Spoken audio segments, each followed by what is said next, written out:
Hey, what's going on, everybody? My name is Matima, and welcome to the Matima Music YouTube channel. So I want us to get to know me a little better, but I'm not like done. So let me go finish up getting ready, and then I'm going to leave you right here. Look at that, floating. It's like magic. I'll see you in a few minutes. Let's get to know me better.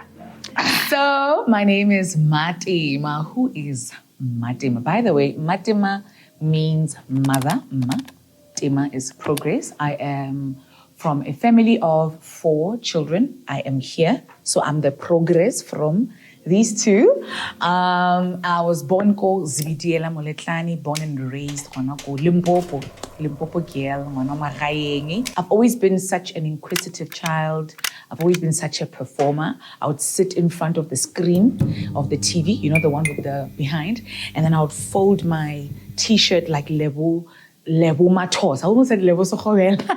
Levo Matosa. And then I would stand in front of the stage and I would, hey, what? You don't know. So have I always thought and believed that I'll be a performer? Absolutely. I was introduced to church by a crusade that was held next door. And then since then, I can say my music journey started there because I got to discover that I'm actually a singer, like I'm a singer. And then one day at school, they wanted us to they were hosting what they call a traditional day, something with performances. And then I started a girl group. So I've always been a girl's girl. Even before I started my foundation, I've always just been a girl's girl. I started a girls group. I was, and I'm kidding, me, like with all humility, I was the Beyonce of the group. delete that. I was the Beyonce of the group. I'll show you a picture here. There. Do you see? I was showing them, hey, yeah, you sing that. But that was my first live performance. I think I was about 9-10 years old there. And just like any other parent, man, I was told you're going to get an education. You're going to get a stable job. You're going to be a teacher or something, but not this. So I just had to sing in school and in church. And yeah, that's me. My first paying gig. Yes, I had a paying gig. When I moved to high school, I actually recorded a full, I think 12 or 15 track album. Me, yes. But it was pop. I was singing like I thought I was going to be like the next Brenda Fassie. So from Levo Matosa to Brenda Fassie. Nah, I didn't get short superstar, idol. You know, the girl who has someone doing their makeup while they're getting interviewed. I'm kidding. With all humility, I'm joking. Yeah, but honestly, I've always thought I was going to be like in pop or doing pop music. But the Lord had other plans, better plans. And I was talking to one of my friends the other day and I was telling them, had God opened that particular door? I'm kidding. No, I'm not. But yes, I recorded an album. I was in high school. I remember I was wearing one of our uniform from worship team. We were shooting, I had a photo shoot. I had a stylist. I had braids. It was like a little show. I felt, yeah, this is it. And then I don't remember what happened to the album, but it was a CD. I was hoping my mom would find a picture of it. And then, yeah, I've just always performed like that. Sometimes they would call me to weddings because they'll be like, Lena, why not you sell this? Was my mother. Why not you sell?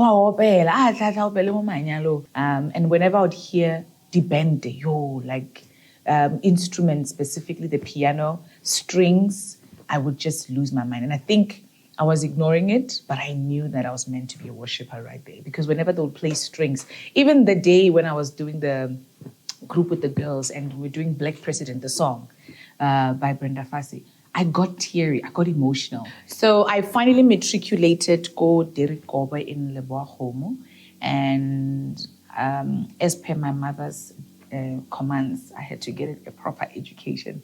So I moved to Gauteng, go Soshanguve, to study applied languages, it's linguistics. And the bug would always bite me. I've always known that I'm meant for nations. I've always known that I'm called for nations. I'm called to speak, to minister, but to reach people. So I bumped into a church one time. I was walking to the supermarket close by, and they had good music. You know church music, man. Come on, yeah, love you, man. But that church had it had good music, man. And I walked in. I enjoyed the word of God. Pastor Sibui was preaching. And I just thought to myself, I want to join them. And they said, you have to audition. I didn't even know why. Get that. I understood. I didn't do well, but we got training. I remember Pastor Phil. You guys know Pastor Phil Umujehov. He was our music director then. Abum Jakes would come through, Jakes Tebe. They invested in their worshippers. And then I found out there were competitions around Unisa. I got rejected at any audition you can think of. Shine, I want to sing gospel. All of them, God knows, all of them. Even Idols. I went to Idols 3 times. Even this time, Garawo took the prize. So the 2 times that I went to Idols, I was still Kososhanguvi Kuskolo. So the moment I graduated, I think I had already solidified myself as I felt like I was an artist. I felt like I was ready. I was part of reflex praise choirs around. I was part of other choirs that were around the area. And then, as you know, the rest is history.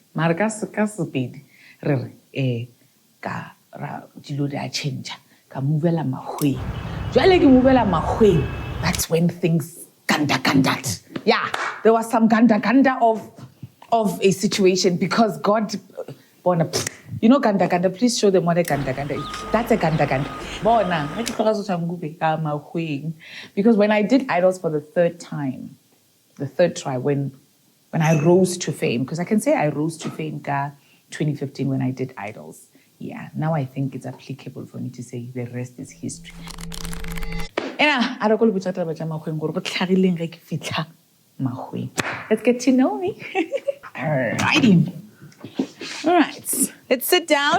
So in 2015, I went on to try for Idols for the third and last time. Like, no.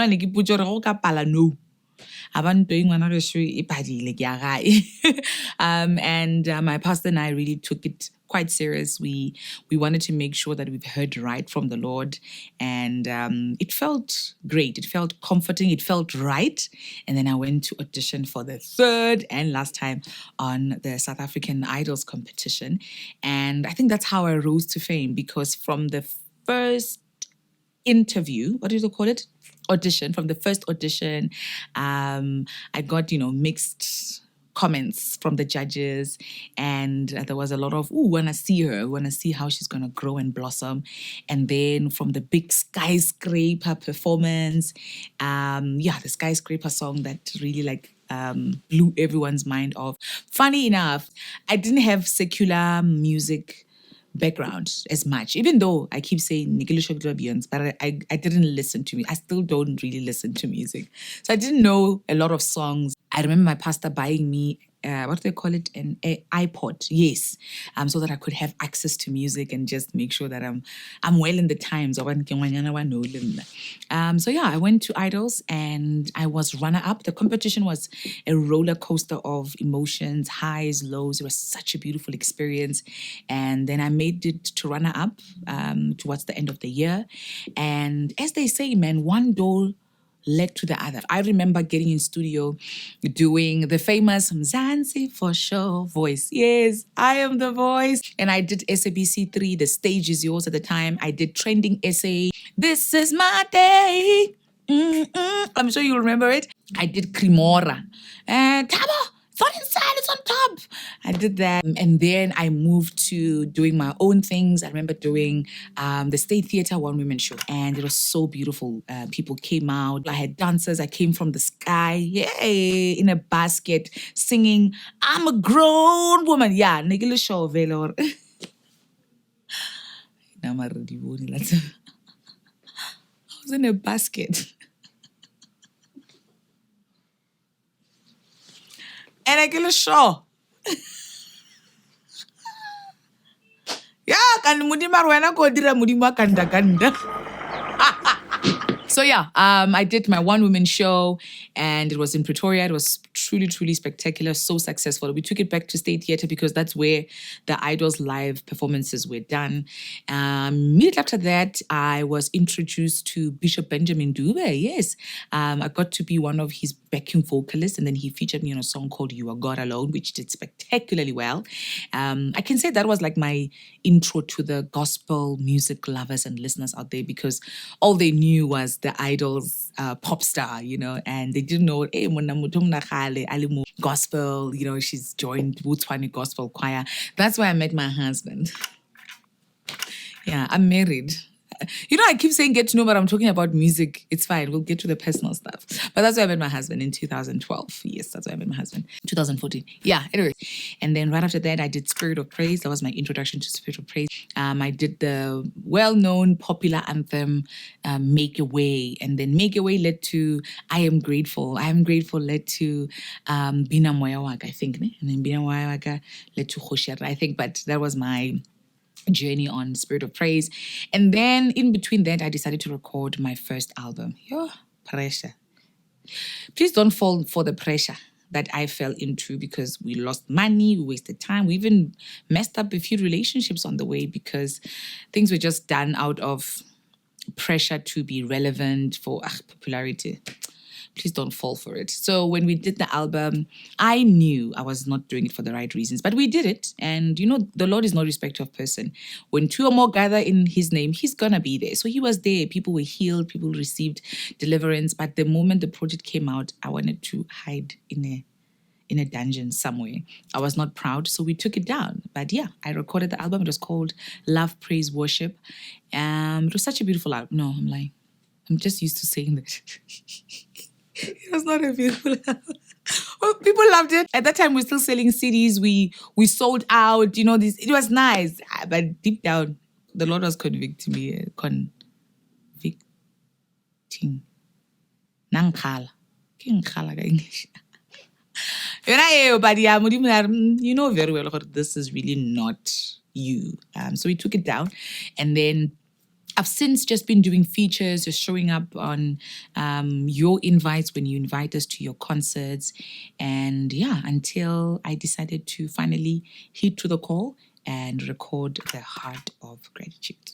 But before we get to the heart of gratitude, I'm so grateful that the Lord has trusted me with so many other baby projects that I lead, that I am called to serve in. And one of them is the foundation that I started, I think in 2020, I think somewhere there. And really the aim was just to raise up young girls. Just the fundamental reason was, I don't want you to go through what I went through. And if I got an opportunity, why should you still be in the same line that I already got on to get what I got when I can just share it with you? So it was just upliftment. I'm encouraging and motivating girls to be independent, because your girl is a whole label owner. After Idols, actually one of the biggest things that I did, yes, I should have mentioned that, I started my own record label, Triple MP, which is Matima Media Productions. And every single thing that every project, everything that we headed, it was done under the label. So it was just, proud moments there, honestly.